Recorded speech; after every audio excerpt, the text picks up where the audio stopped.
just got something flat. Right. Because that's what I do for all my other meetings, is just bring my You were Samsung meeting in. that way to begin with, weren't you? Mhm. You have 6? Oh, 1. I will call the meeting to order. Tiffany, please take the roll. Councilwoman Garvey. Present. Councilman Brennan. Present. Councilman King. He is absent. Councilman Green. Present. Mayor Sykes. Present. Let the record reflect that we do have a quorum for the March 13th, 2023 meeting. Yeah. Councilman Brennan? May I make a quick motion to amend tonight's agenda? Absolutely. If everybody agrees, I'd like to amend item 1 under old business to turn that into an action item. Second. It's been motioned and seconded. Any further discussion? Hearing none, I'll call for the question. Councilman Green? Aye. Councilman Brennan? Aye. Councilwoman Garvey? Aye. Okay. All right. Start with Shasta. Mayor, Council, we just finished up, the Friends of the Library had their book sale this past weekend, and there was a great turnout. So we're happy to see local support for that. Tomorrow night is our adult craft night, and we are totally full. We'll take people on the waiting list if they're interested. This Thursday, after hours, is our Nerf battle for teens. Ages 12 to 18.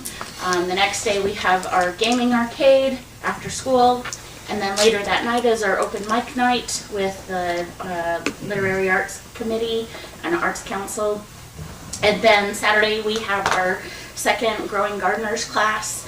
And then next week we'll have a special story time with local author Cassie Garber to share her newly published book, The Littlest Hound. And then also on Tuesday is our family night, and it's game night, so come on down. Nice. Chief? Mayor, Council, a couple items. Thursday, Detective Max Curley is going to get certified by the state post for a high-risk liability instructor in arrest control techniques. We're excited about that adding into the cadre. Friday, we're picking up the last 4 of the new vehicles in Salt Lake. Happy to have delivery of those. And the last item is Wednesday, we'll be posting on Facebook our Spotlight Employee of the Month. It's going to be Sadie Drake at the Yellow Shop. Nice. Let's go with Hank. Mayor, Council, so far this year we've issued permits for 12 new homes, so which isn't terrible. The car wash fund picked up their building permit applications, so we should see that start going up here soon. And all permitting's been moved to OpenGov. I understand. I'll solve it online now. Perfect. Brock? Staying busy. Hoping today we can talk about some master transportation plan stuff and get that approved so we can get to work. We had a brief hiatus from planning and zoning commission meetings, the first time in a long time. 3 meetings that were canceled because of lack of items. Not necessarily complaining, because we came from a very busy time. We were able to do a lot of catch up and make sure that we are prepared for the next onslaught of applications. On that note, they are picking up again. We have received zoning applications for a annexation and fourplex community, and also to amend the Freedom Estates PUD. That was the development with the apartments right over by the bowling alley. There's some changes they want to do to that. So I invite everyone to come make some time and see me, and we'll discuss those. Other than that, that's all I have right now, Mayor. Thank you. Rich?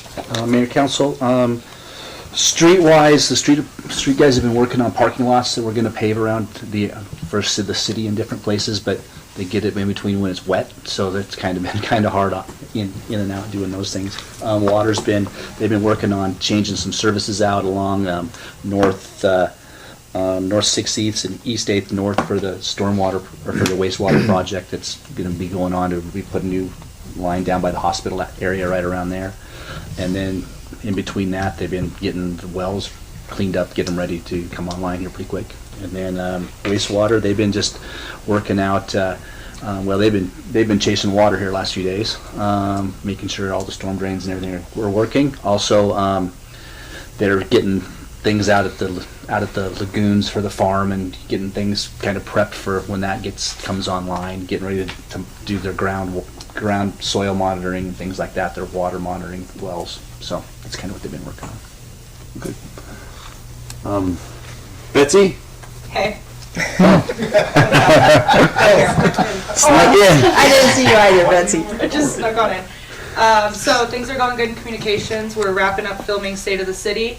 I've got to redo just one person State of the City, but I started plugging away at editing that, so it'll be out by the end of this week. My goal is Friday by 5 o'clock, hopefully earlier, and then maybe I can leave early, but that'll be out by Friday.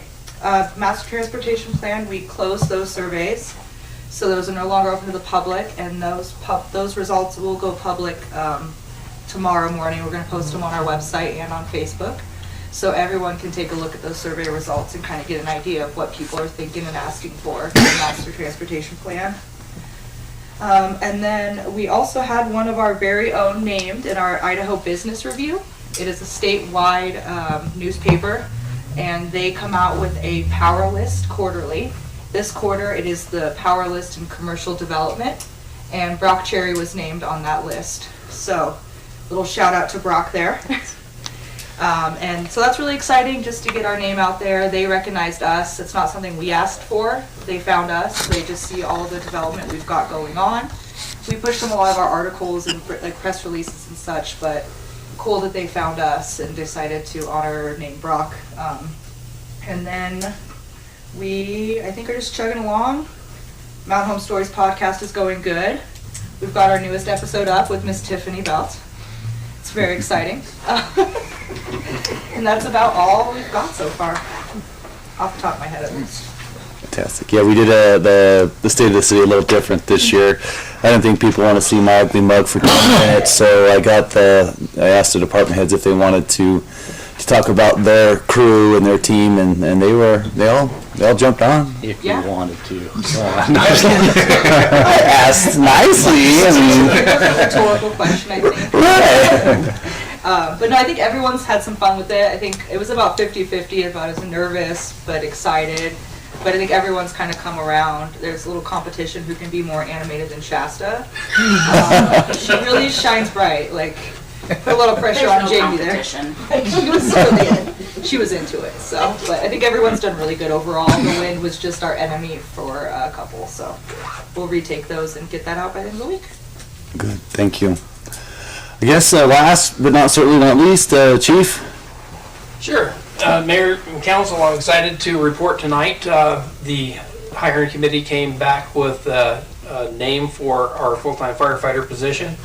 The decision came down unanimously, and John Harwood is selected to be our next full-time firefighter. He will start the 22nd of this month. So we're excited about that and the good things that we can do with having that extra manpower on board. Also, Mayor and Council, with your indulgence, I would like to introduce Deputy Chief Joe Bongiorno. He's Fire Marshal with the Meridian Fire Department. He's also Deputy Chief of Prevention and serves as President of the Prevention Division of the Idaho Fire Chiefs. Chief Bongiorno has graciously come over to Mountain Home tonight, made the journey over to us, and he is going to offer his version and view of the upcoming proposal that we have for decision on the heat detector that we have tonight under new business. So, having said that, with your permission, Absolutely. Chief Bongiorno. Thank you, Mr. Mayor and Council. I just came out tonight to. I just wanted to say thank you. I have been working on this project for over a year now, and Chief Reed picked it up and said I'm going forward with it. So I just came out to say thank you for the consideration of the bill. It's a very important for us fire departments. We have fires. I mean, I can't even list how many we've had. I just had one last week of fires in garages. And the problems we have is there's no early notification for the residents of these homes. And so if we can get that early notification to let them know, hey, something's going on in your garage, it gets them out of the house quicker, gets us notified quicker so we can come put the fire out. It's so important for us. I mean, really, it's the next best thing to home fire sprinklers, which is obviously something that we're always hoping for at some point, but we got to work with the state on that. I digress. But so for the heat detectors, I have one particular call in Middleton where I was out doing the fire investigation, 3 o'clock in the morning. Their house is ripping. The whole front of the garage is on fire. The only way they know is it finally burned through the garage door into the house and set the smoke detectors off. Well, by the time they noticed it and the fire department got notified and they got on scene, unfortunately her 3 cats had perished in the fire. So I've got this burned into my head now with her standing in her front yard. I've killed my cats, I've killed my cats, I've killed my cats. Whereas if we would have had that early notification, they would have gotten out there quicker to know, hey, there's something going on in the garage. The fire that we just had on, I think it was Thursday, and her fire, both were staining, they were staining furniture, threw the rags in the garage, trash can caught fire in the middle of the night because the oils in the stain will self-combust. So again, it's such an important thing, and I thank you so much for Mountain Home is leading the way, leading the charge. Ahead of, we're hoping to get this passed by the State Fire Marshal's office. Newt has said, I will take it, and we will get it passed, and if he can't get it, then we will bring our thing forward in January. So we're gonna be right behind you guys. So I have talked with some of the builders in town.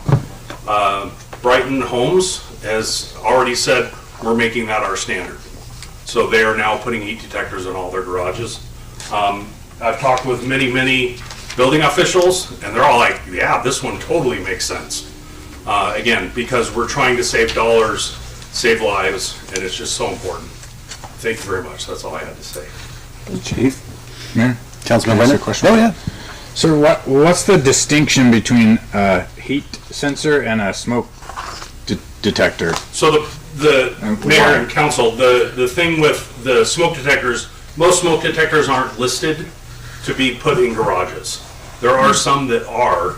The problem is in a garage you have all the fumes and whatever that go on. The heat detector will sense, it's I believe you guys are going rate of rise? Yeah, rate of rise. So they'll be looking at, it's a rate of rise. If the temperature in the garage raises 15 degrees? 15 degrees and 60 seconds. 15 degrees and 60 seconds, that's something going woof from the fire, then it's gonna go, hey, there's a problem. Whereas, dust, dirt, whatever, particles will get in a smoke detector in a garage. And that's why the heat detectors work way better. Okay. So there's 2 ways you can go. You can do the rate of rise, and then you can also do a set, like a 195 degree heat detector. So if the temperature in the garage gets to 195 degrees, it's gonna set it off, set the smoke detectors off in the house because they're interconnected, and then it will notify, hey, there's a problem going on. Start looking and find where that problem is. Would the state fire marshal pick one of those 2 options over the other, or leave it up to the builder or homeowner? The language I sent him was for a set temperature, but I'm sure, I don't know, did you have any discussions with Newt on the rate of rise? No preference on. I don't think it really matters. Either one will function just the same. Okay. It would be different than smoke detectors that we use now. There's 2 different technologies. So one or the other, they end up doing the same job, just in different ways. Yeah, one's the ionization and one's the photoelectric. So. Sorry, questions. And is there just one per garage no matter the size, or would a 3-car garage require 2 maybe? I think it depends on the shape. You may have to put 2 in. Okay. The garage that we had the fire in on last Thursday was an L shape. So I'd imagine they may have to have 1, or it could be in the corner. I think it really depends on the garage itself. But again, either way, if we can get 1 in there, that's way better than none. Sure. Which is what we're looking at now. Thank you. Cool. Thank you for making the trek down. Oh, no problem. Again, thank you guys for doing this. This is awesome. All right, we'll run down to, Paula. We were just hoping you were going to end with Mark. I didn't even think about you 3 up here. I'm sorry. We're okay. The auditors will be here at the next budget our next budget, the next council meeting to do their presentation, so. Tiffany? I do have one thing, Mayor and Council. Our lovely grant writer, Jamie McDaniel, will be leaving us. Wednesday's her last day. She is taking a position somewhere else, so we wish her good luck. She'll be missed for sure. She did an incredible job. Yeah, she's just fun to have, right? She's just a good person. So Alexa Bork has taken on that position, and she's had some training. So we've been fortunate the last little bit. She's dove into some webinars and meeting people and catching up. So that's where we're at right now, and we'll open up the admin job, the administrative assistant job here in the next few days. So. Paul, got anything? Nothing, sir. The only thing I had really was Hampton Wright. He is no longer on the URA board. He did 17 years. He was one of the original founding members of the URA.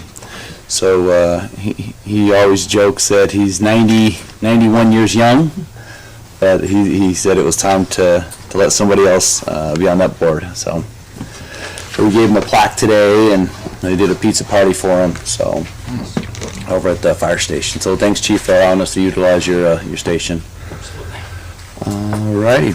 We'll run down to conflicts of interest declaration. Sorry. Can I jump in on the reports section? You bet. I'm gonna apologize up front. I'm feeling a little feisty tonight, and it's gonna come out and some other things. But I just wanted to make a comment about an email I sent to the city, and I hope I'm not speaking out of place, but it was doubling down on an email that Councilwoman Garvey sent, and I just got ignored. We were requesting a special meeting on a certain topic, and I mean, I can't speak for her, but I flat got ignored, and it's kind of frustrating when, for whatever reason, whether maybe city leadership doesn't want us to have a special meeting, but I just hope we can remind everybody that the four members of this council can and have the authority to have a meeting without anybody else, even if nobody's available. And we're not trying to restrict people from the meeting, but if just as an example, if the clerk or the mayor's not available, we can conduct business as well. So it's just frustrating getting ignored when we're asking for a special meeting, and I hope that doesn't continue. Copy that. Mayor, Councilwoman Garvey. I have to echo those thoughts because I was ignored as well, and that was really frustrating. If you guys can't make a special meeting, just let us know. Just tell us. Don't ignore us. So, and it was over a pretty big topic, so I echo those sentiments. All right, run down to conflicts of interest declaration. Has any council member received information pertaining to or otherwise had any contact with any person regarding any items on the city council agenda? If so, please set forth the nature of contact. Hearing none, we'll go down to the consent agenda. Council, do you want to pull anything on the consent agenda? You want to talk about anything in further, get some questions answered on any of the consent agenda? Mayor? Councilman Brennan? I got quite a few things. I'm going to start with requesting to pull items D like dog, and item R, like Robert. Pull those off.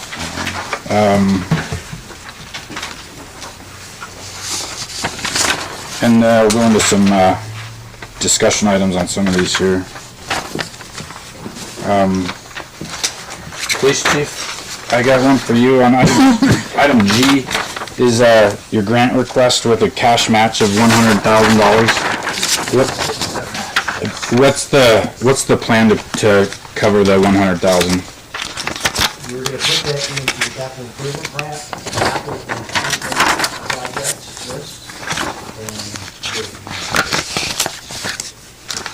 the current body worn camera system has already been completely funded. We're not paying on that once per month. It's not money we can drop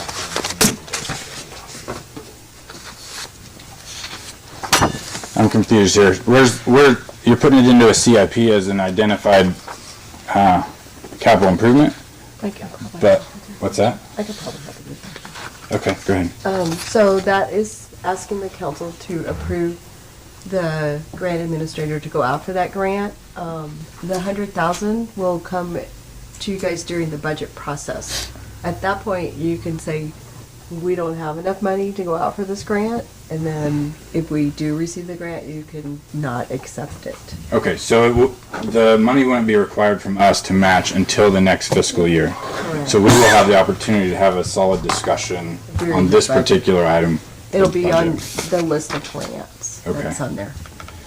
So then, I'm just double checking. You won't need that money if we won until after October. Yes, correct. Okay. Okay.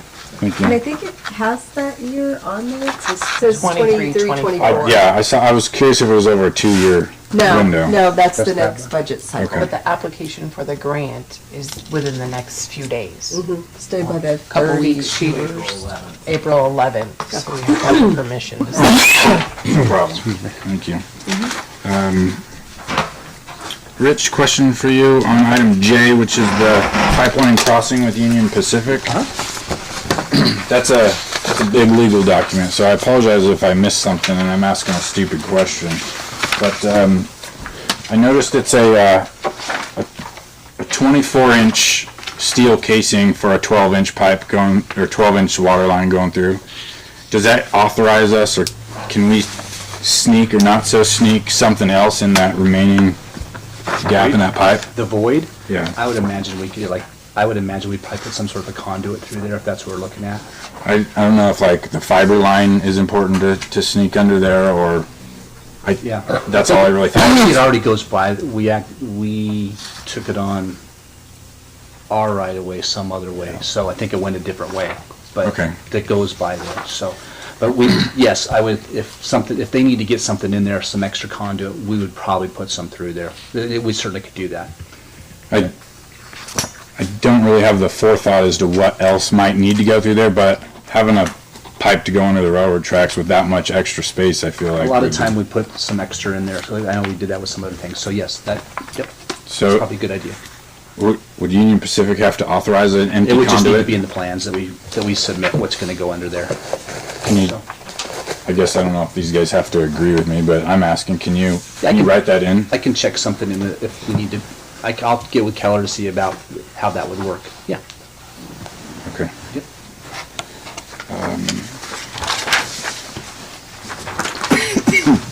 Tiffany, question for you on, it pertains to items K through N, the airport hangar land leases. I might be misspeaking, but I think you mentioned earlier that we should have a discussion about the rate in which we're charging for land leases. That, the number on there is like $200 for a year for the land. Do we, Mayor and Council, I can probably answer that. 5 cents is pretty much kind of a standard rate at a lot of the airports that they do, because they're putting in the hangars and, we want to get aircraft out there. So that's kind of part of that. I mean, if we want to look at raising that lease, raising that amount, we certainly could, but that's kind of like a standard from what I understand that most airports kind of go with, so. with just the 5 cents per square foot? Per square foot. Okay. So that no one up here feels like there's a need to increase that? Mayor, Councilwoman Garvey? I would have to read into it a little bit more before I could answer that. I'm sorry. It's okay.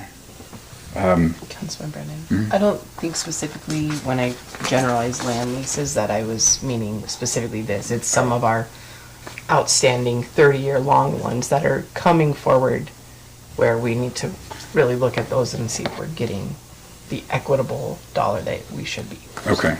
If that makes Later on in the sense. agenda. What? In fact, later on in the agenda. Yeah, exactly.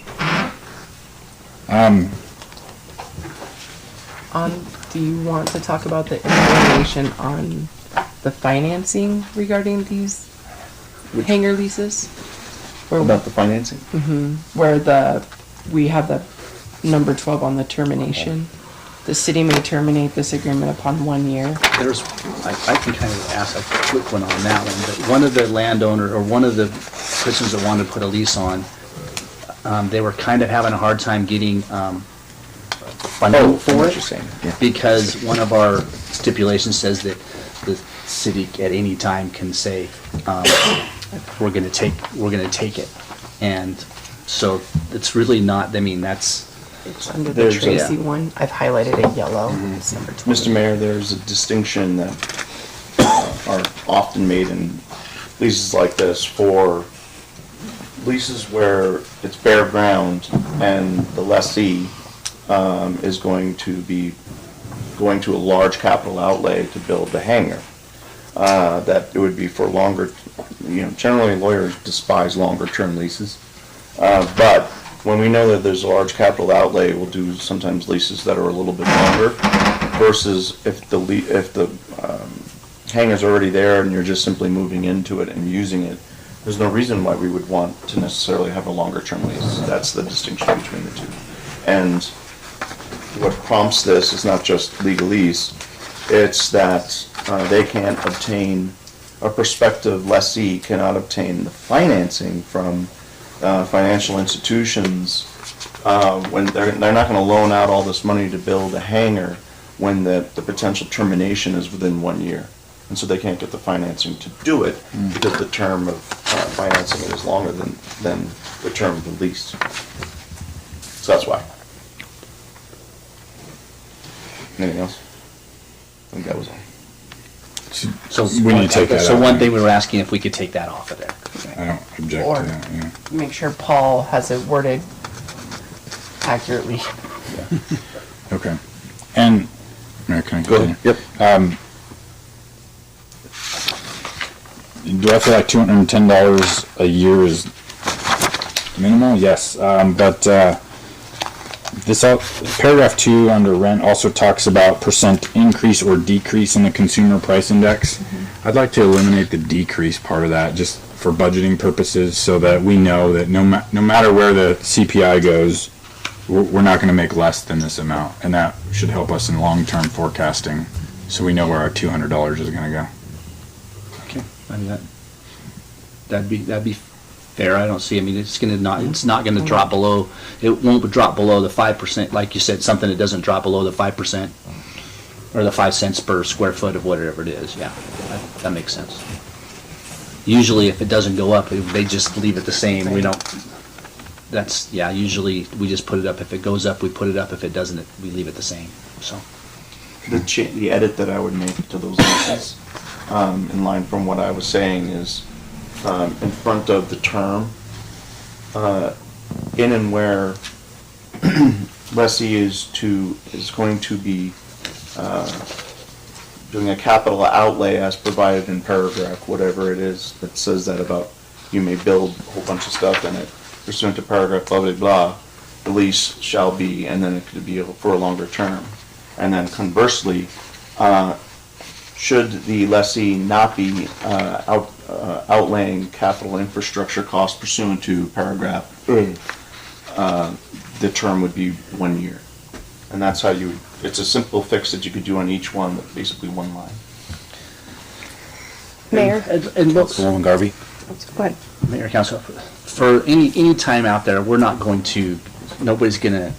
lease a slot unless they're gonna put a hangar out there. So it has to be something with aviation. They can't just, I mean, if you look at like that rent over a year for like a regular storage area, I mean, it's not, it's not as much, but they're putting the capital, it's in there, in that to store, and it has to be, in the stipulations, it has to be something that is aviation. So that's part of that. And I know that, talking with a lot of the different people that built things out there, I mean, if it's more than that, they're probably not gonna build anything here, so. How much does the term have to be then? The term, we kind of said, usually, a lot of the times it's 20 years. Now, that's most of what the term is a 20-year term, because that's what 20 years, they yeah. can do that. Now, I know that Mr. Tracy asked for 30 because where he was getting his loan from, they would have let him do it for 20, so. Would not? So he would not let him do it for 20. So, but for the most part, I mean, really, people that have those, they build them, they're gonna keep them, and they're gonna, at the end of this 20 years, most of them have renewed it for another 20, so. Okay, Mayor, Councilwoman Garvey? that's my question. So they put their own money into this they build a hangar, then they have the right to sell that hangar. Is that how it kind of passes through, I guess? Because they don't, They have to, they, Assumption of the lease. yeah, mayor Or the council, agreement. they Okay. redo the lease. so they just charge whoever's gonna take over their airplane storage. Okay. So it's not on the city to buy them out or anything like that? Okay. We could, I mean, that would be something, oh, sorry, Mayor Council, that's something we, at the end of their lease, and we could, if we had money set aside, and Right, said, oh, we right. want to do that, because then we can start renting it out. Go ahead, Ted, sorry. Council McGarvey, when they do want to sell to somebody else, that all comes back before you. Okay. They take assumption, you guys have to approve that purchase and that changeover. Well, I think it's like you said, people hang on to them, kind of like our golf cart sheds. They're Yeah. coveted. Okay. And we are, and should, Mayor Council, sorry, Councilman Brennan, we are getting, a lot of people are looking at, I mean, Caldwell's full, Nampa's full, they want to get out of Boise. I think that now that we have those two new those two new taxiways and spaces, I see these filling up very quickly. Which is good, because that tail number is based at our airport, and the more tail numbers we get, the more AIP money we get, so. Keep going, bud. Paul, we got a lot of like suggested little changes on these. Should try to do it through interlineation. Can you help us in the motion making? Yes. To put all that in there? What sounds like, Okay. what I'm hearing Rich say is that he doesn't even need me to provide the caveat of, if it's not going to be coupled with a capital outlay, because whether it's they're the ones building it or they're the ones selling it to a new buyer who now has to buy it and i.e. finance it, that we're always gonna be in that situation where the, financing of it is gonna require a longer term. So it could be as simple as just changing the number to what, 20, 30? Yeah, when that's in there, I mean, that's, 30. it's in there for whatever, some of them are 20 and some are 30, so it just depends. Well, what if they lease the land and then their finances fall through and they never build anything and they want to sit and hold on to it, do we have a caveat to Yes. protect the city there? Right here, Within what time? a year. Yeah. Okay. If they don't start building within 1 year? I'm being a little perhaps too hyper vigilant on it just because one of my other cities, they're turning them into basically like rental units for like storage units. And there's not an airplane anywhere in sight. And so it's been a real problem. And so I'm just making sure that this thing is written sufficiently enough to address that, should that come to pass here. And Mayor, Council, that's one thing, I don't know what city that is, but if it's on the airport, they cannot do that because FAA says that if it's a hangar, it has to be something, that they would lose their AIP money. They can put other stuff in there, but they have to have an So like airplane. if you had plane or so if you had a parts. car, you could park your car in there while your plane's out because you had to go fly somewhere. So yes, as long as that is an aviation, yes. Okay. So it's just not a storage, Whereas it's what not I'm a dealing storage with, shed. there's boats in there, and they're renting it out to other people and making money on it, because That- it's only, like you said, the 5 cents on the dollar. And so now the storage facility places that operate that as a business are saying, what the heck? We would lose our money. Yeah. Okay. And then the FAA called, and that was a bad phone call. Okay. Next, item O for discussion, the declaration that certain real property consisting of two parcels is basically not in use by the city. Can somebody, Brock, is that you? Yep. Can you just kind of give the rundown on that? Yes, so Councilman Brennan, City Council. If you have it on your map, would you mind plugging it in? I got a new laser pointer, I need to use it. Oh, boy.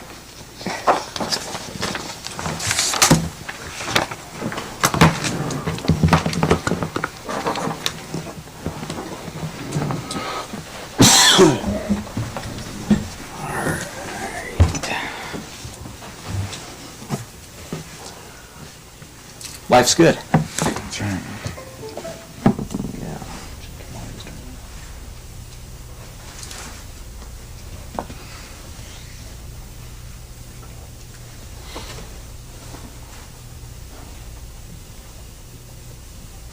Alright, here we are. So this is north of exit 95. We have Wingers, we have the existing Hampton, Mountain Bound, and Johnson Brothers would like to build another hotel. In fact, they have a building permit that's ready to be picked up. But I can't release that building permit because right now their site plan sits on property they don't own, which is this strip of land which is owned by the city of Mountain Home with the intention of being a road. So what is being asked by the applicant, who is Johnson Brothers, who is facilitating not only this request for them, but also for the Knox family, is for this proposed roadway to be moved all the way over here to the east, right along the boundary. And what this is going to do is it will create better flow for Mountain Bound and their big trailers and their big trucks. It's going to give a greater building envelope for these commercial properties, and then it's going to help us with future transportation infrastructure because this access will be a greater distance away from this intersection right here. So the reason we have to do it this way is because we actually own, this is a lot of land. A lot, it's not dedicated right away. So we have to go through certain procedures outlined by state code, which is why I am here before you today, for you guys to sign a resolution so we can schedule the hearing, so we can do the swap, and so they can come pick up their building permit. Can you zoom in on that just a little bit? Yes, sir. And down by the current hotel. So I had a chance to talk to you earlier about this road. Sorry, I'm always a little shaky with this Nope, thing. You're fine. But Johnson Brothers have agreed to push that all the way through right here Yes. in this little space. Mm-hmm. Is that in writing that they will guarantee road access to Mountain Bound through that? Or Yes. Well, has an so agreement this is a public right of way right here. So to right there, yeah. but so it stops right there. yes, and Mountain Bound and Johnson Brothers Take that away from you. have a agreement stating that this will be Mountain Bound's, and I think Mountain Bound is going to be giving them for that some overflow parking area. Okay, so we'll just keep that. You're asking us to keep that between them, and we don't need to Yes. get involved Yes, keep that between them. in ensuring that Mountain Bound has access. Mhm. Do you know, is that already in writing between the two businesses? I believe it is. That's how far along they've come. And both positions also understand that in order then to do a full build out, that they're going to have to complete this road and other transportation improvements required by ITD. So I'm excited to see it get done. I think it's not only going to help those businesses, but it's going to relieve the pressure we have up there. All these empty commercial lots, I think, are going to create more excitement for development. It's a good time to be a Mountain Home. Okay. Is there any further discussion with ITD about squaring up that intersection right there? Squaring up this intersection, Yeah, so it's That- more like a, 90-degree turns instead of, there is a possibility of that. However, we're going to have to work with Mr. Knox, who is a property owner, in order to make that square. Those are conversations that we can certainly continue having. I believe ITD would like it square as well. okay. But we're going to have to do some horse trading with the property owner. That long strip, we're simply moving it to the east, and they're moving to the west a little bit to get that road access. Yes, sir. Okay. Thanks. And the resolution is just authorizing the public hearing Correct. on that. And then, Tiffany, can you just talk real briefly about the rebid of the pool? Sure. Mayor, Council, before I move on, are you good with the 10th as a public hearing on that resolution? I just threw that out there because that gave us the 14 days. Newspaper. I just want to make sure you all are okay, or if you want a different date. Time is of the essence, it sounds like. That's what I figured. So. And I'm gonna pass the buck on the pool over to the legal counsel side because he's the reason it's on there.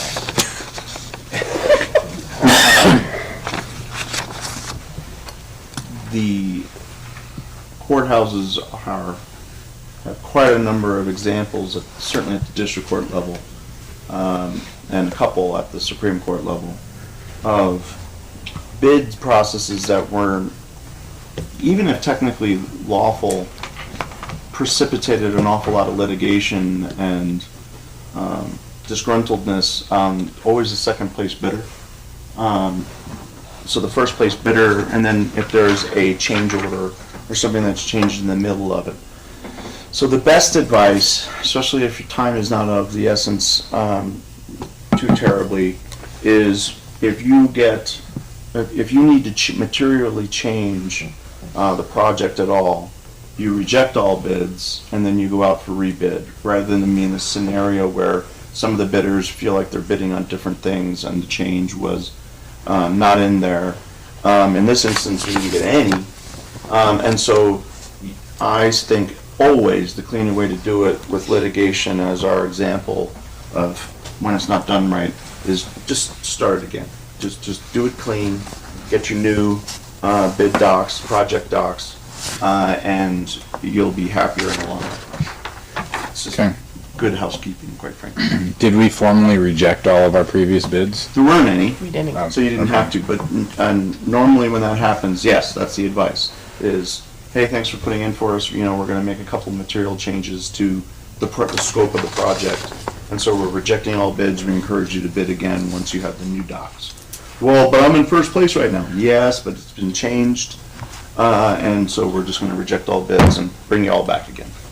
And I'm not trying to cause any waves by any means, but the real reason for this is because we're going with a different pool type than what we originally bid. Yeah. And so the house cleaning allows for anybody out there who provides the new pool type to bid on it.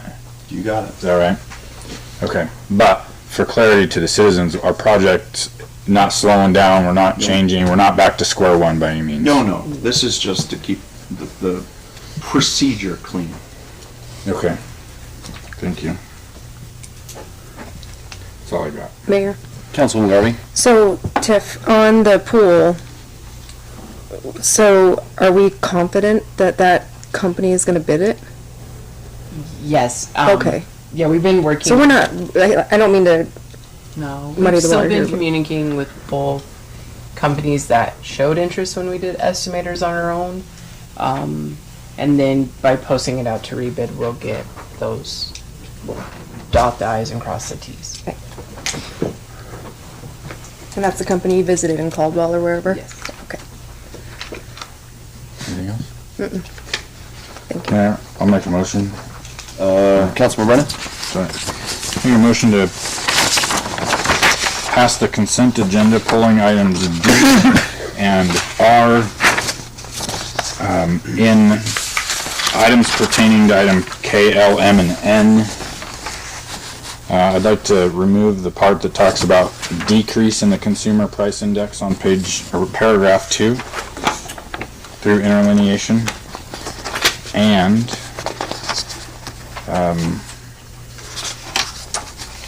just terminate paragraph 20 on the termination of agreement. I think it's okay. I think it'll be all right. Correct? To what? To take it out? On the termination provisions, you're saying they're all, each one is saying 20 or 30? No, there's No, That's there's within line. 1 year. It says Yeah, the 1 1 year year. one has to be changed. Yes. Yeah. So the 20 needs to be, terminate this after 1, so we'll take 20 out. Correct. just Strike. strip Strike it. paragraph 20 entirely. Yep. It doesn't need a higher number. Or, No, No? so we'll just make 21, 20, and we'll just renumber it. Okay, and I'll continue my motion to eliminate the paragraph on termination of agreement by the city entirely.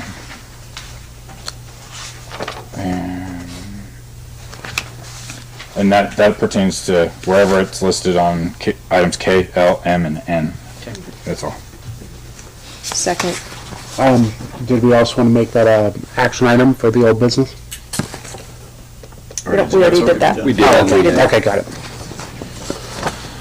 So it's been motioned, second, any further discussion? Hearing that, I'll call for the question. Councilman McGarvey? Aye. Councilman Brennan? Aye. Councilman Green? Aye. All right. Run down to old business, action item. For the discussion regarding operation of wheel device downtown overlay ordinance amendment.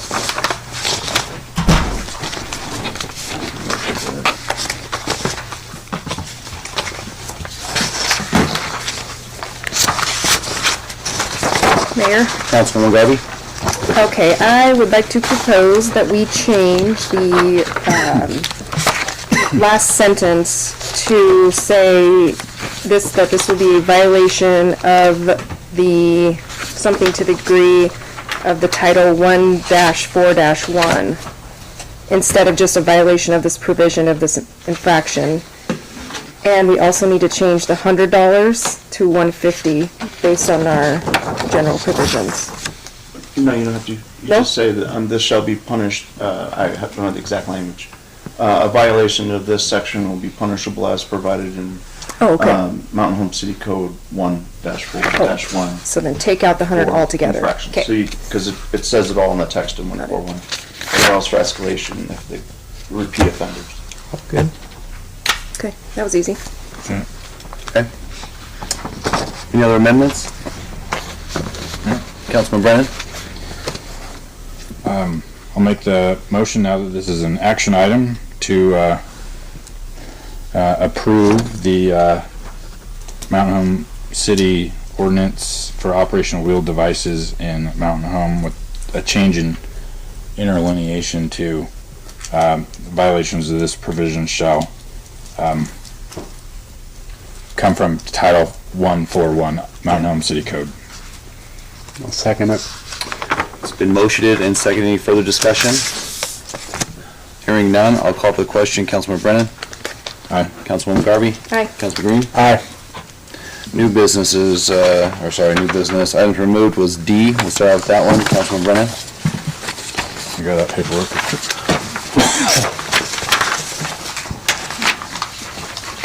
All right, back to the application for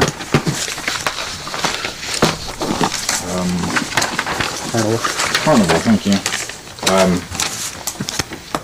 I guess I'm just trying to pay attention to detail here. First thing that came to my attention is we've got the applicant is Rainier Amusements with somebody's individual name of Boyd Newton, is that right?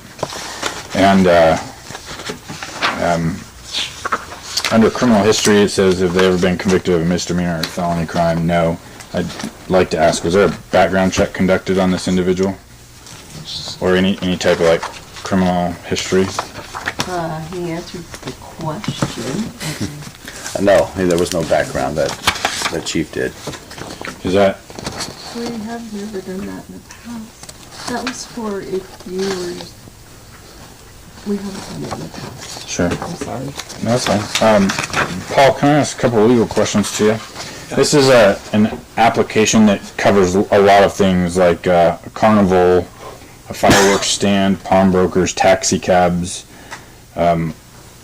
Is the city in, there's other things like airport mechanics too, and maybe it needs to be separated, but is the city in a place in which we are legally allowed to conduct like a NCIC check or a background check on somebody that wants to operate a taxi cab in the city or bring a carnival and attract all the kids?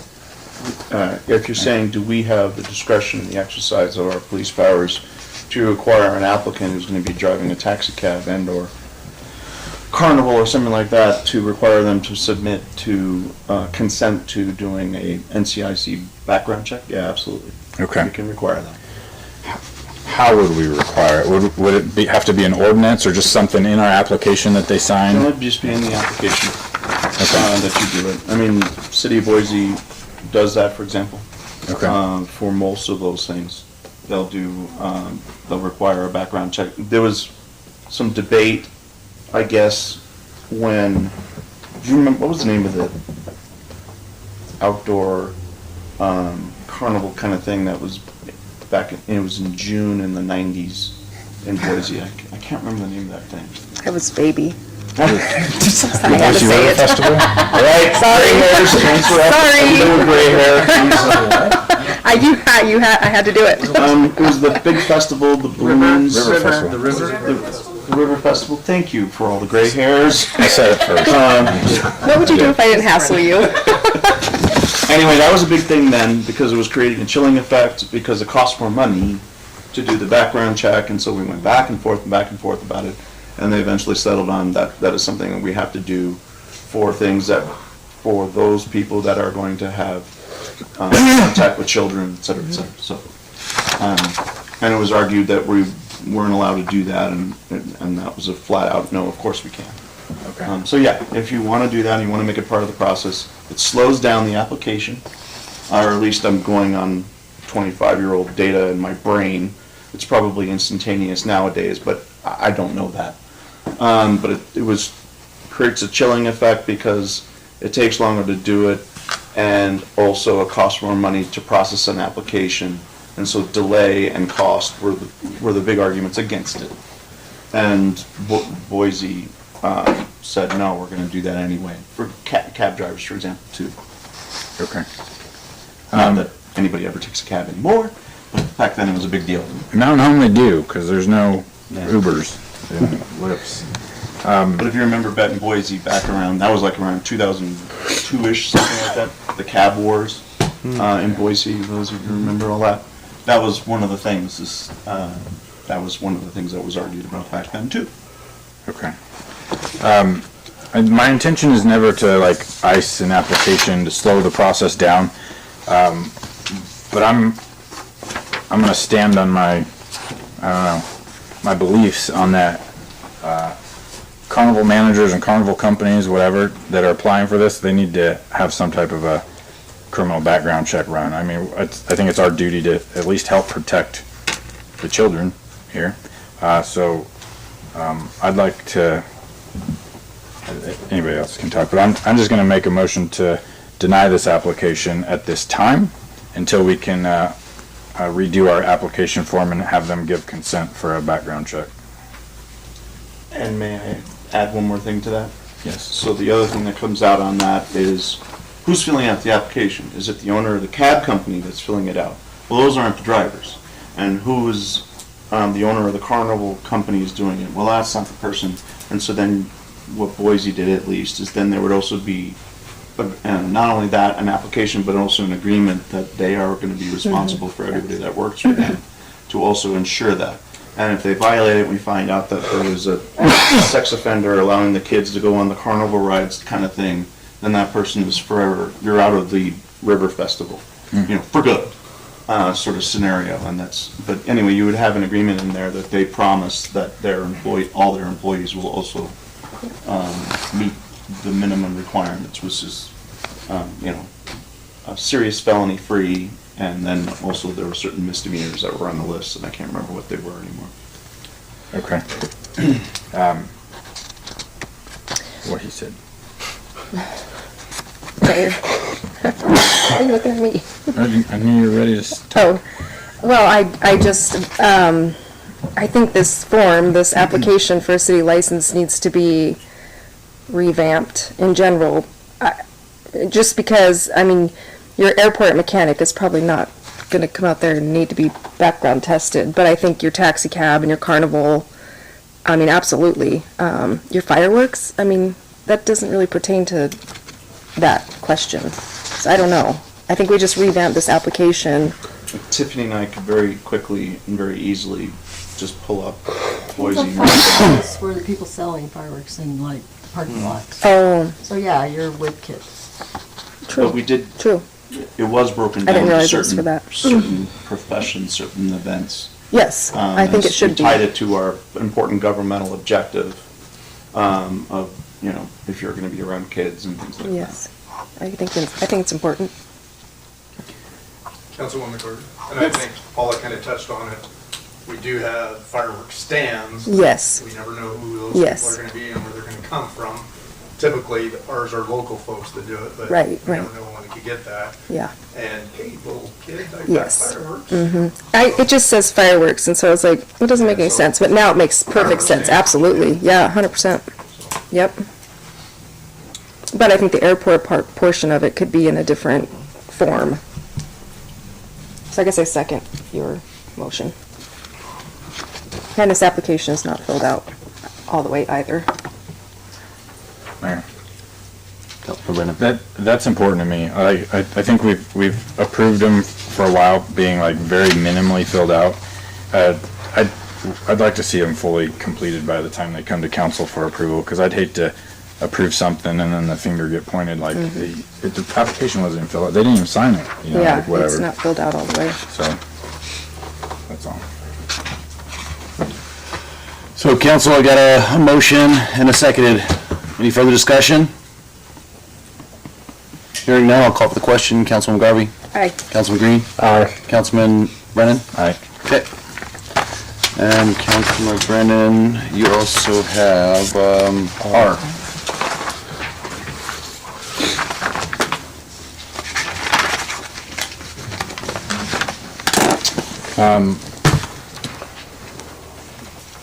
Brock, would you pull this area up on the map that we're talking about? 1135 Airbase Road.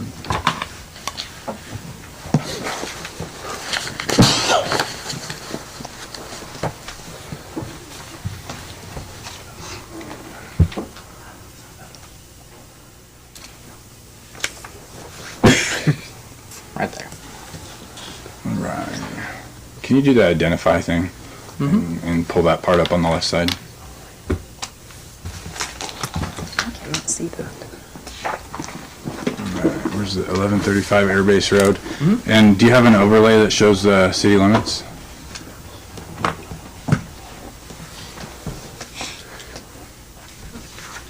What do you mean by section timed out?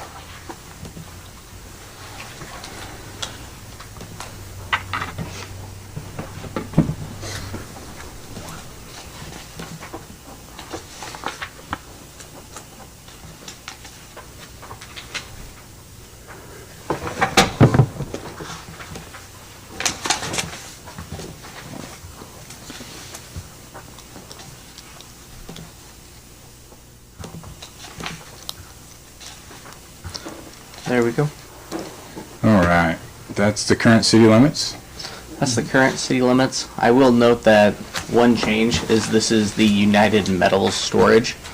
The map just hasn't been updated yet. So this one should be green.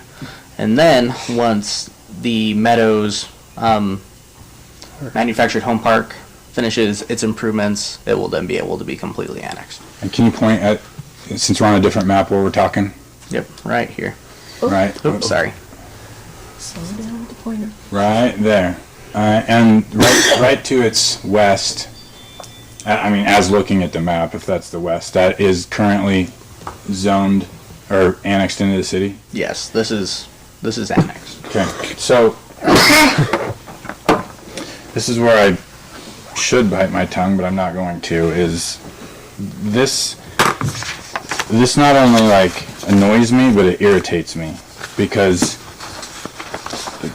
there's no reason this application should be before us, because on paragraph C, it says, users have represented to the city that through no fault of their own, the property mentioned in this agreement is not subject to annexation by the city, and that such property, and that until such property can be annexed, they desire to have themselves city sewer services. So even on this map, right, assuming that the information was used that United Metals is not green on this map, similar to what we did with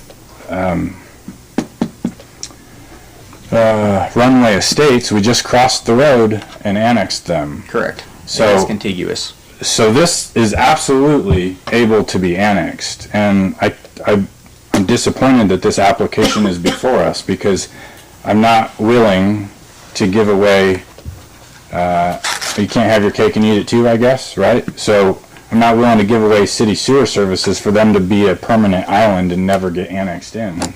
If they want our services, annexation needs to occur.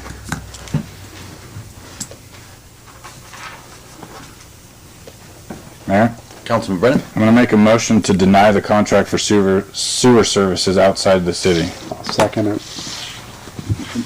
Mr. Mayor, Go ahead. council, just a little bit of history here. So, in doing that, so in doing this, then we're not going to, so United Metal is going to bring a sewer across all the properties, all the way to the west end of their property. So they're going to put a city service in for us.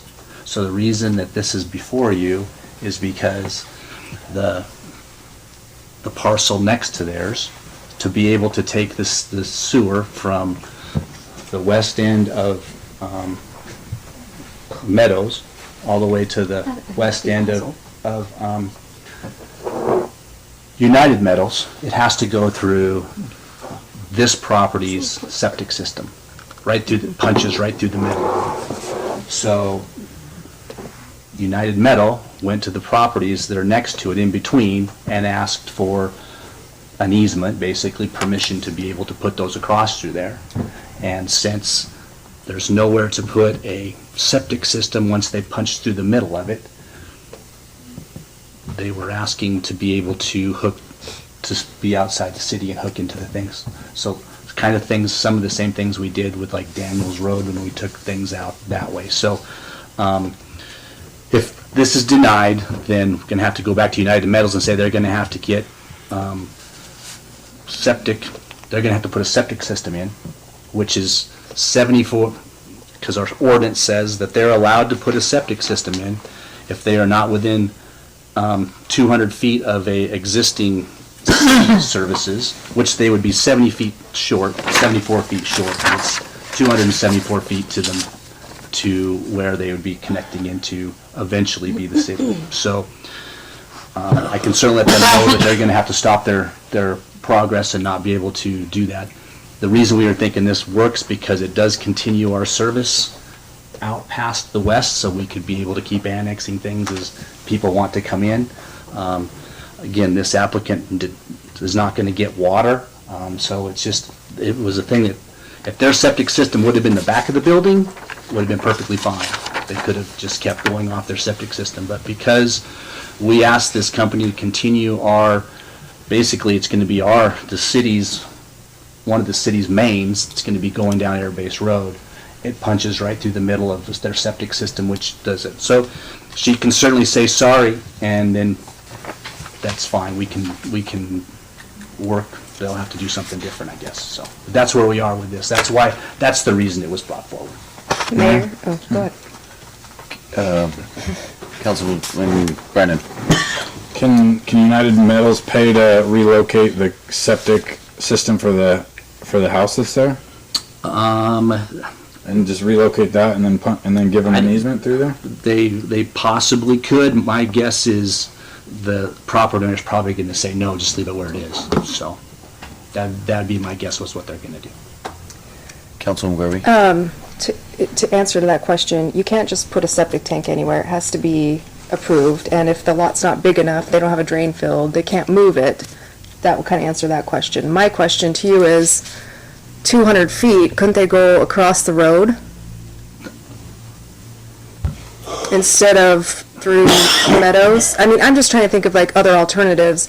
And, honestly, I'm going to ask a really hard question. Why wasn't this thought about before? Yep.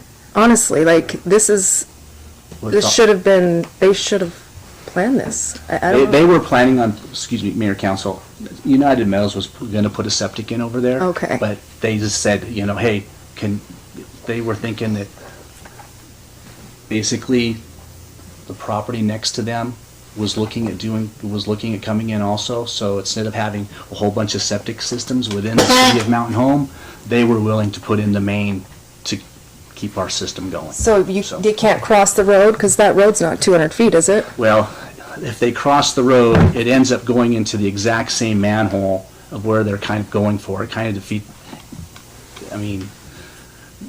the line on this north side of the road is already getting to be a problem. So this just helps growth to be able to go out towards The west. But then we just have this continual crazy county, city. Where does the police officer respond? Where does the fire respond? Oh, that's county. It's just, You could, it just keeps our boundaries not you could certainly square. force annexer in, I guess, if that's something that you guys would be willing to do. But I mean, other than that, basically I don't think that line's gonna keep moving out. So this would be an opportunity to be able to get something out there. 'Cause I mean, if we were to do it, I mean, we'd have to do the same thing and ask for an easement, and if the city was to keep moving this forward, so. Councilmember Brennan? There's a lot of land to the south there, as I look on the map, that I feel like they could get their sewage out another direction, whether they get an easement through the back and over to Meadows and out that direction. Like, they should have done some better planning. And their lack of planning is now an emergency on the city. Well, yeah, I mean, they had all of their buildings, their office building was gonna be in the front, and so there's a bathroom in the front where their office is. That's where they were gonna put an RV dump right there, so. Yeah, we can't be using that across the street for an RV dump then. It'll Yeah, it's be just bad. Yeah. So the best option was to ask for easements going across the properties, and again, the only reason that this happened is because that's where her septic system is, and it punches right through the middle of it. Mayor? Go ahead. I would ask if council is privy to it, instead of making a decision this evening, that you allow us to table the application for another 2 weeks to get with the applicant, see if there's any problem solving that's available. There might still be some brownie batter right at the bottom of the bowl. But I just want an opportunity to discuss it with them. And if this is indeed the manner that it has to be done, that the applicant, being the developing party, is able to provide suitable arguments as to why it has to be this way. So there is a motion and a second. Council, do you want to table it for 2 weeks? I feel like they can come back with another contract for sewer if we If we deny it, isn't it dead for a year? No, that's one. No. That's only annexation stuff? Yeah. Okay. So, I'll just need to, yeah. So I'd say it'd be the same I think difference they've already then. they're scheduled to go in 2 weeks, but that's why, but that's fine. I mean, we'll tell them that, yep, it's easy. I'm not saying this, no, I'm just saying, I mean, the city, I mean, say Public Works, they brought this to us to be able to extend our system, to be able to accomplish growth moving that way. Because otherwise, I mean, there really is no easy way right now, unless we start, once things from Autumn Road start happening out that way, you're gonna have to start having more things that are off the back property go in there. But the only way, it's pretty expensive right now to do some of those things. So this was the least expensive that that didn't put a septic system in the city, and so those were things that we were looking at. So, but that you guys get to make the choice. So I'm good with that. Councilmember Brennan? The wording in this is not accurate, so I'm not going to go for a table. Obviously, it can accomplish the same thing, but it says the property mentioned in this agreement is not subject to annexation. So it's very capable of being annexed. Mayor, Council, and I think the reason it was probably worded that way is she did not have to annex. She doesn't have to annex. She's not annexing. She's letting the city grow that way right now. But I can see where I see where you're coming from, and I mean, obviously, annexing into the city is more expensive, and so. She still has to pay. We're holding her $4,200 availability check right now. So she's already paid that. So she's paid all of the availability. She's, when everything's going, she has to call City Hall for her $75 deposit and then pay just like a lot of people that we have that are not inside the city limits. If this was water, it's a different story. But wastewater is allowed to, under ordinance, is allowed to come in on some different stipulations. And so, I mean, like, there's where, I was looking at that today too. I mean, it says, such property is not adjacent to city limits or is otherwise incapable of being annexed to the city due to the factors beyond the control of the property owner. This was really beyond the property owner's control because that happened to be where her septic system was. If it was in the back of no problem if her septic system was in the back of the building. She could have easily had that easement and go through and do things. So I'm trying to give some points of, it helps the city to get there, but I mean, I'm good with whatever decision you guys make. I'm good with. Rich, is that by ordinance or that just the That text of the statutory authority? That is by ordinance. Okay. So I looked at it that this was beyond her control. I mean, I'll leave it at that. All right, council, what do you guys want to do? There's a motion, second, any further discussion? Hearing none, I'll call for the question. Councilman Green. Aye. Sorry. Aye. Councilman Brennan. Aye. Councilwoman Garvey. Aye. Okay. Run down to action item number 2, deliberation decision on Mellon Water District land lease agreement. Council, what do you want to do on that? All right. Councilman Brennan? I just kind of wrote a note to myself, and I wrote, what is the proposal? The documents that we got show all the history of, not all, but a lot of history of the Mellon Water District. So I'm trying to figure out what it is that's being sought after. I agree. It was big. There is no proposal, this is set to expire. Paul's suggestion was to bring it forward to you all to get some direction forward. Sorry, I don't mean to throw you under the bus. It has. I'm sorry. I marked mine. So I didn't mark the one in the. basically, the term of the lease is, which is number 1, A, says it expires on the 31st of March of 2023. And it says that on B, that for the renewal, is at the end of the initial 30-year lease, it's determined that the city continues to not need the property for municipal purposes.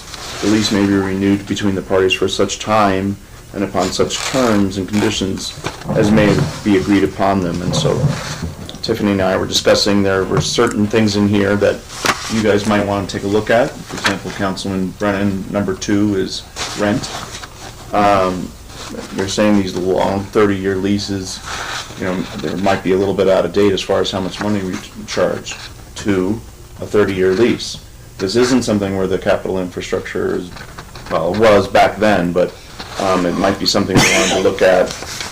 One of the other ones that I saw that is a little, this is a 30-year-old agreement, and so sometimes these things are a little antiquated. And so by interlineation, if you wanted to change certain things, now's the time if you wanted to do that. Another one was, I didn't see an indemnification, or at least it was outdated, the indemnification clause. Sorry, I really have eyesight problems right now.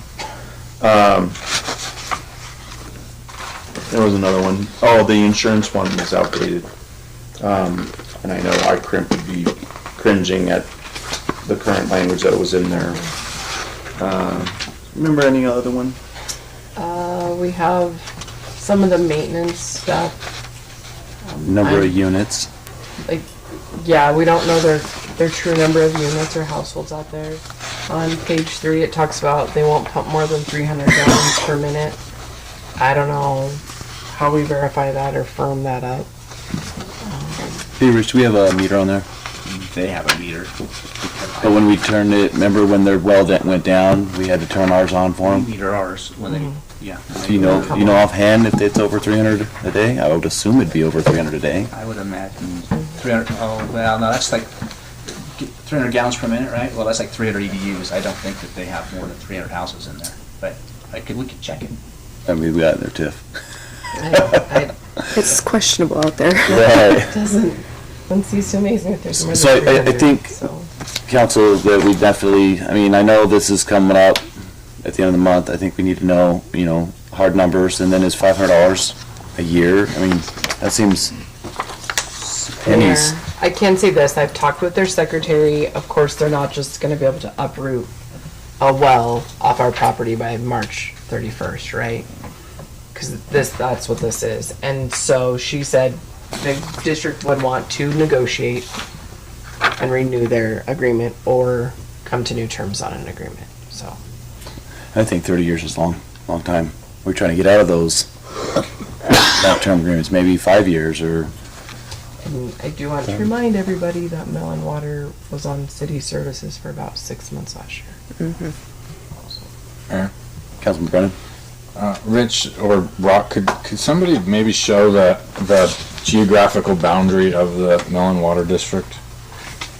Maybe. Brock. Roughly.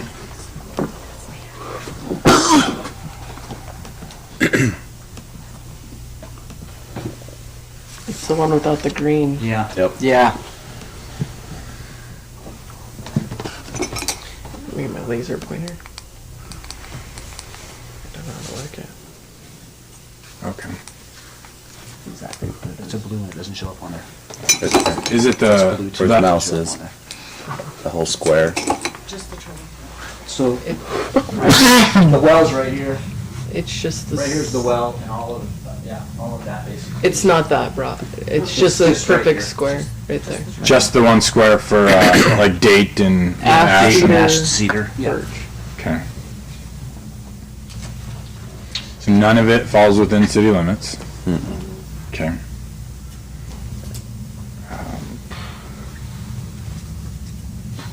Mayor? Councilwoman Debbie? While you're thinking. Absolutely. Can I just make sure I understand what this is correctly? So this is just basically a land lease?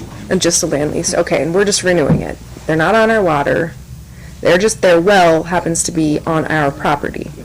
Okay, However, it addresses the water. If their system goes down, then they can come on to city services in an emergency situation. okay. So it does address that in And this. that's what happened last time when their electrical panel went out. I think that a good reason for shortening the term of the lease also is for just quality control, going out there and checking on these stipulations that we're requiring them to have. If we have these 30-year leases, they tend to get filed and put on the back burner, and are we really making sure that they're keeping to their lease agreement? So, How many units did it say? 300, 100 units? 300, I think. 300, sorry. Well, Well, it says up to 300 gallons gallons. per minute is what they're allowed to pump out of there. It doesn't give a specific Doesn't give number a of household units. quantity. Okay. For example, if we're saying they have a meter, there's nothing in the agreement that requires them to provide their meter data to us. No. They have Oh, to, no. they have to give it to IDWR. Yeah. They come and check it every year, probably the same time they check ours. But do we ever get that data? We can ask for it probably. again, quality control, just making sure that we're, So council, what do you guys want to do? Want to shorten the lease agreement, pay, the rent? And then knowing how many homes are in there? What else was there, Tiff? There was something. the indemnification Oh, and clause yeah. And then insurance. and insurance. To make sure it's complies with what ICRIM wants of us. Do they have to do testing too, Rich? They do, okay. They have to have a certified person that's running their system. Okay. Can, Yeah, go ahead, sorry. what would be the thought? I didn't see a minimum term of extension. Could we extend by like 90 days to enter into discussion? Yes. And, I'm sorry. go ahead. I think that implicit in 1B was even though the lease would be expiring, to the extent there was quote-unquote a holdover pending our negotiations, I think that's contemplated in this agreement. You'd like to have it be done beforehand, but I think the way the agreement is written, it's like in a reasonable time period we try to resolve whatever things that are, both parties might want to have changed. So I think it's fine. to do like a 90-day. Yeah, like extension? we said, a 90-day extension to allow for the parties to meet to negotiate on updated terms or something like that. I think that's contemplated in the agreement. You want to do that? Push it out? That'd be fine with me. I want to actually give the council time Yeah. to talk with legal and what they want to, rather than trying to answer all those Tonight. questions right this second. What I had said in my email is like, there's a couple things there that are the wish list of attorneys, so to speak. But I was like, I'm curious to know what Rich thinks, if there's anything that he wants in there that isn't there. I mean, it's a 30-year-old agreement, so. I think that was our biggest thing. Is that a motion to do like a 90-day extension while we work out the ham and eggs of the agreement? Yep, Mayor. Go ahead. I'll make a motion to just extend the current agreement until June 30th, 2023 to work out the terms of the new agreement moving forward. Second it. It's been motioned and seconded. Any further discussion? Hearing none, I'll call for the question. Councilman McGarvey? Aye. Councilman Brennan? Aye. Councilman Green? Aye. Action item number 3, deliberation decision on heat detection ordinance proposal. Council, what do you guys want to do? Mayor? Councilman Brennan?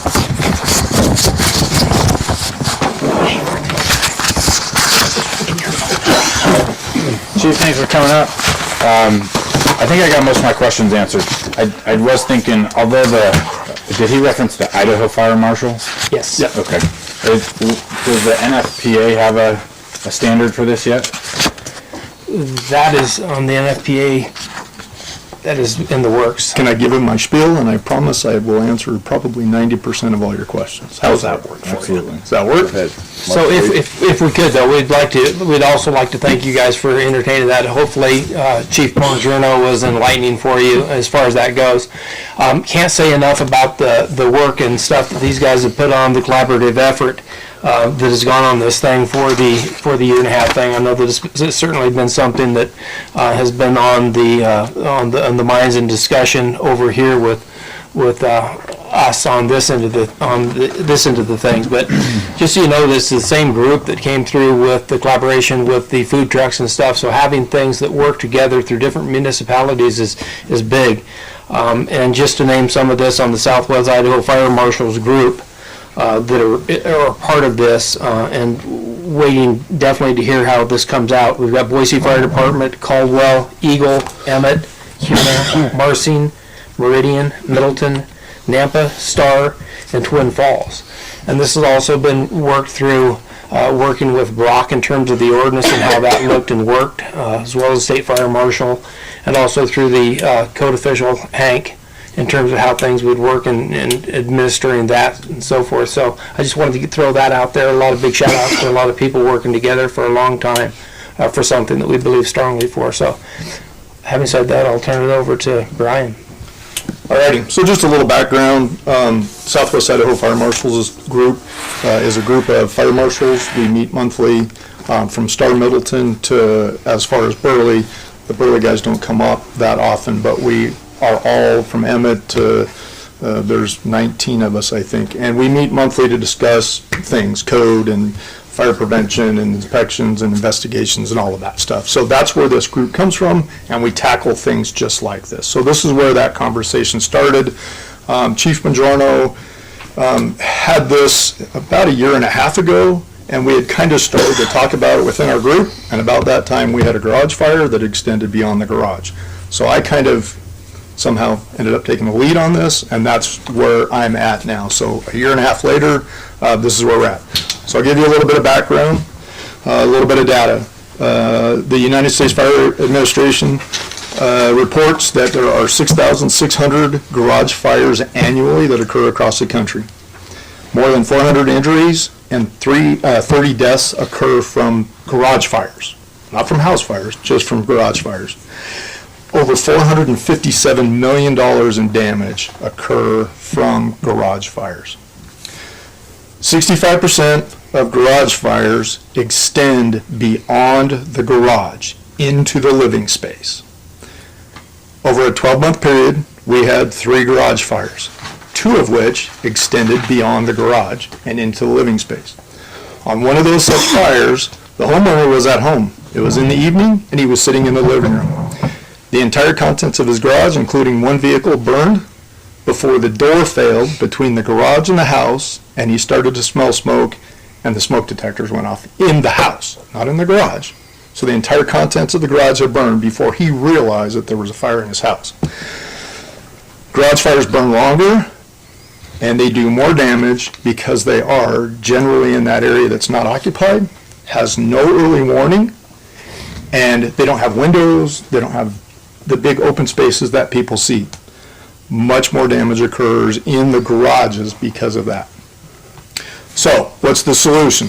The solution is to install a rated and listed heat alarm in their garages. And this will be in residential units with attached garages. So this could be single family or multifamily, and I'll get into a little bit of the building trends in just a little bit.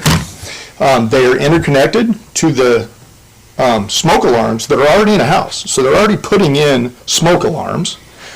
Now they simply have to run 25 feet of wire and add one more device. That's all they're doing. You kind of mentioned something about how many in garage layouts.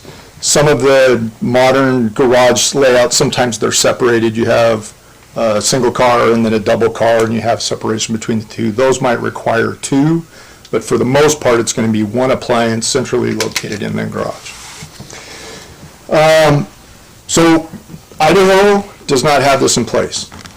We would be the pioneers for the state of Idaho. There are other states that already have a ordinance in place within their state requiring heat detection in their garages.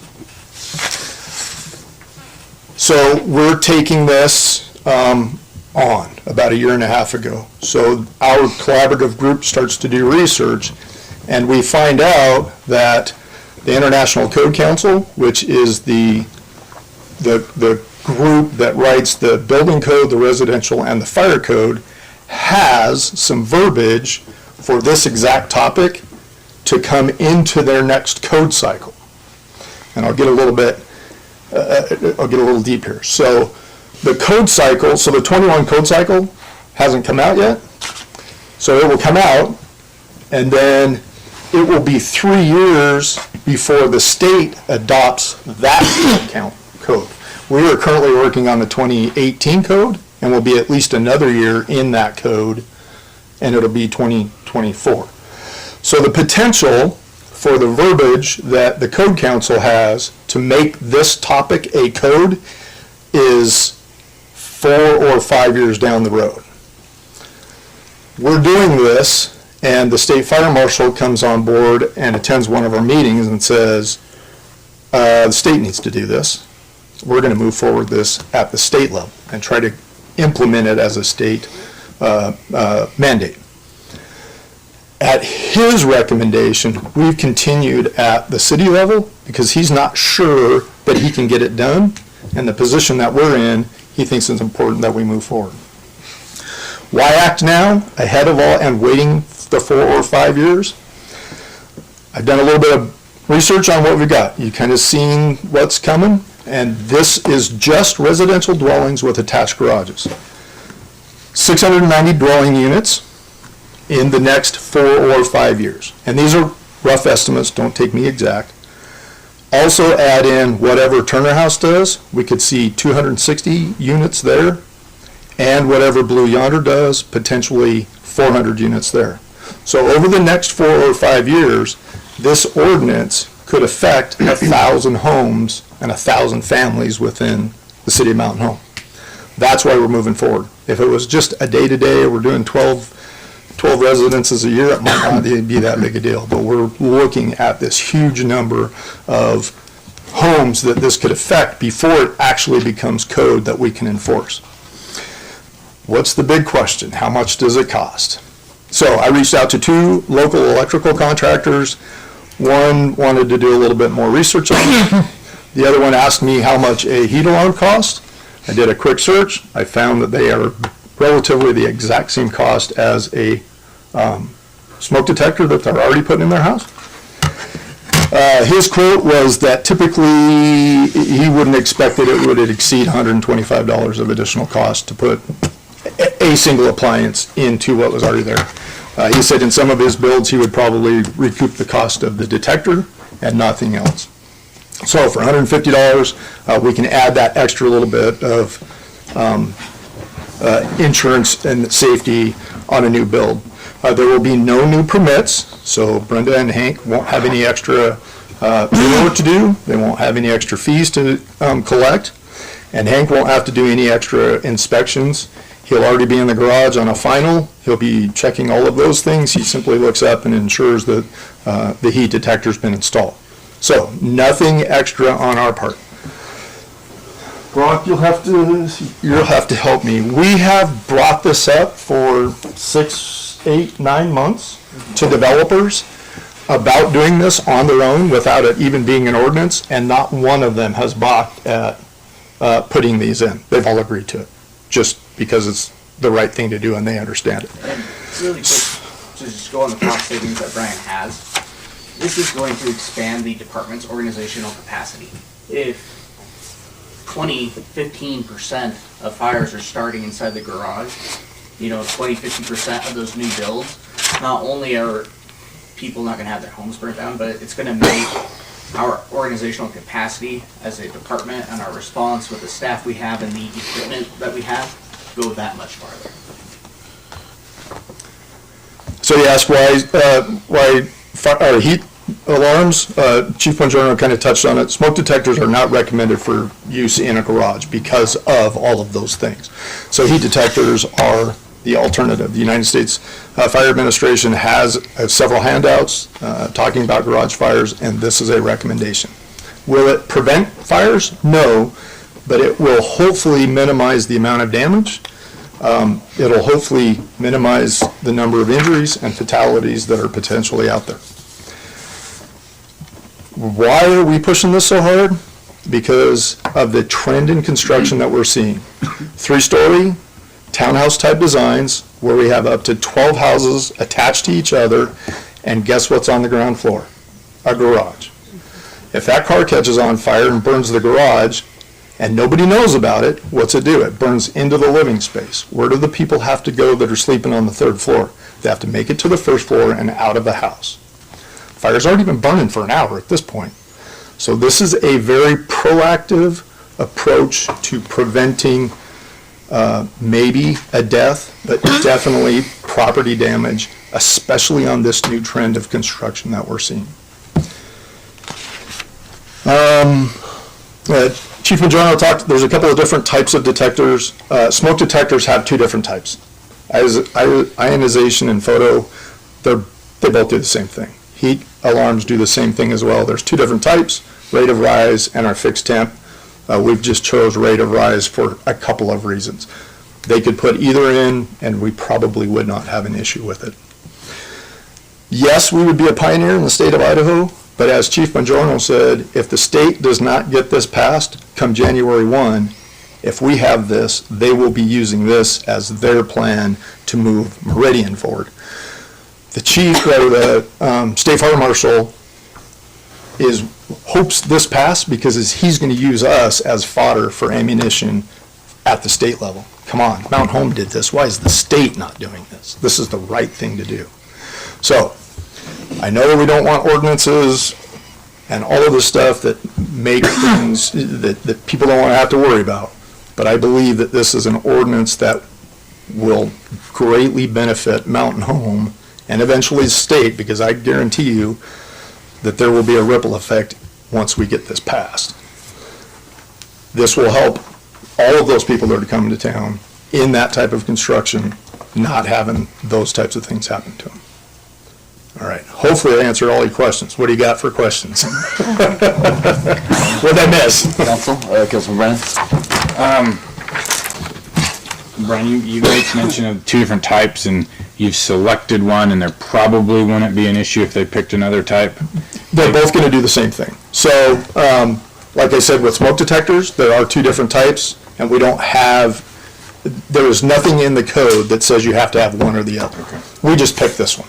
As an example for us? Yeah, so we will use we'll recommend the rate of rise. And basically, this is rated at 135 degrees, but if the temperature doesn't raise 15 degrees in 60 seconds, it's not going to go off. So even if it gets a little bit warm in the garage, it's not that increase over a short distance that's going to alarm. We think this would be the best for minimizing nuisance calls and having us respond when something is actually not occurring. The ordinance as drafted here doesn't say one or the other. No, it doesn't. So can any developer, Yep, they can pick whatever they want. you guys won't deny somebody picking one over the other? Absolutely not, just like we don't with smoke alarms. Yep.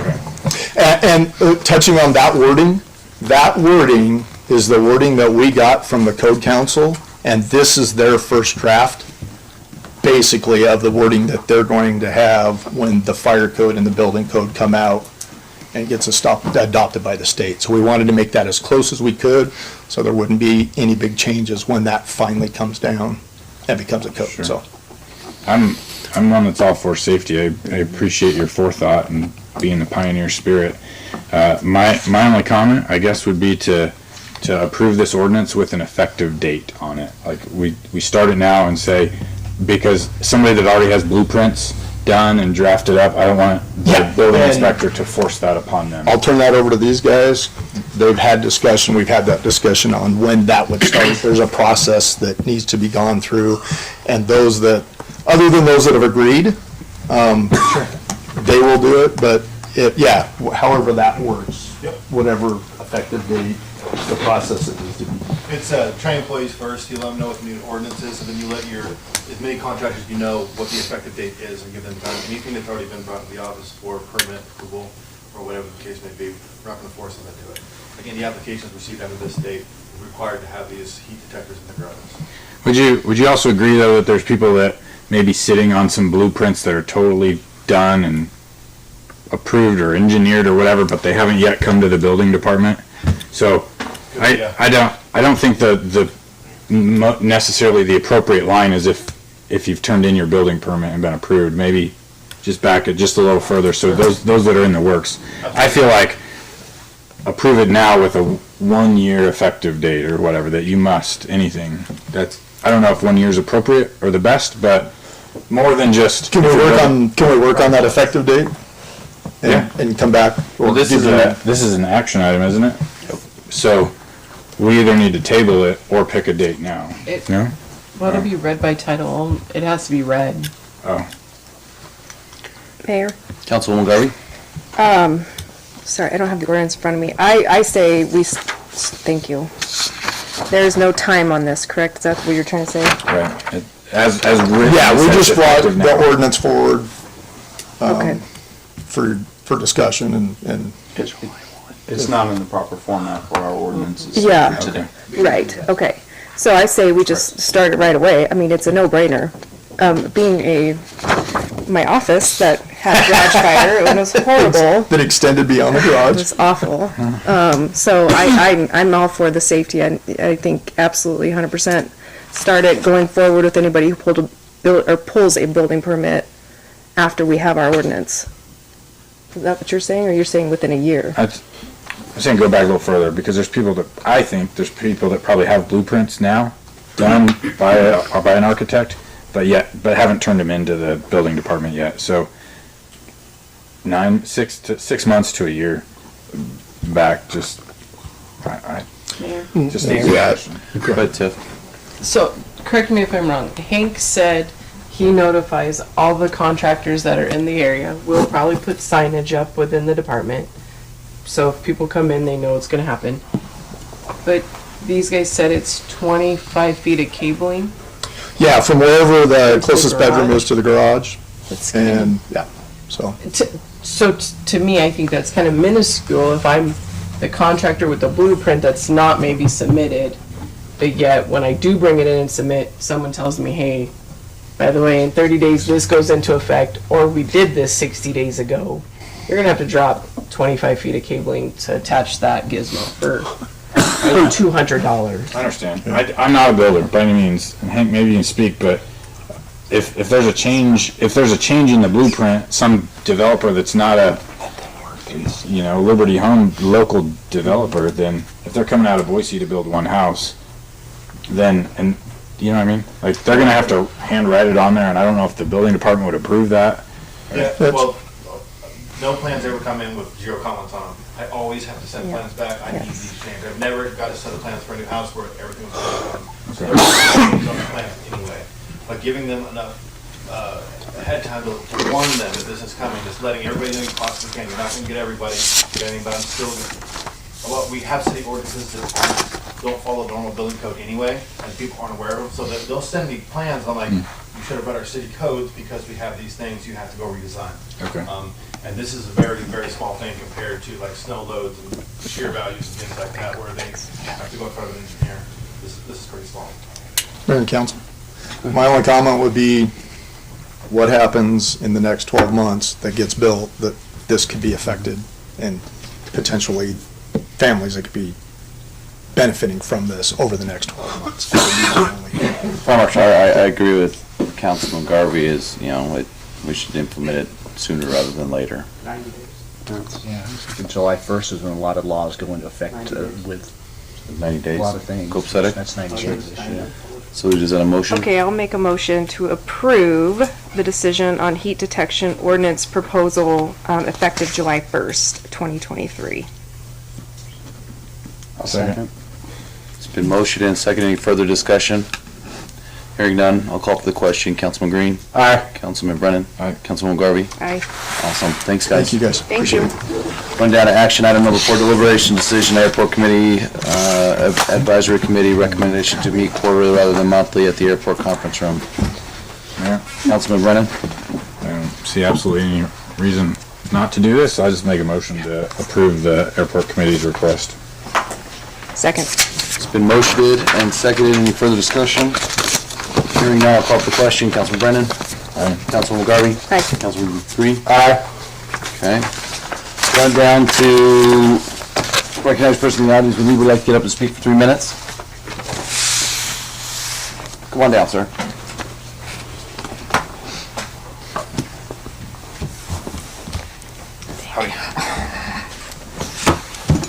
Okay, Brendan McCarthy, 890 East 14th North. I just wanted, Mayor, Council, I wanted to just stop by and say thank you to the city, Brock, Betsy, I believe it's Chris, for doing the master transportation plan. I think it's great that we're getting some public input, excuse me, on that. And the survey and everything was great to be with that open house. I come to you today to kind of ask if we can keep that same process, that STEAM pathway to go to take that idea of a comprehensive plan and possibly have the Parks and Recs Department also look into something like that. Specifically for the current parks and what we're putting into it and everything. About a year ago, Carl Vaughn and I had approached Parks and Recs regarding a proposal to allow for a vendor bidding process for Legacy Park. There was discussion on it and everything between Darcy and Miguel and all of us. But really what the goal was to come up with a avenue for Parks and Recs to come up with a comprehensive plan. So I know last summer there were questions on, could we get a pickleball court, and add this into that.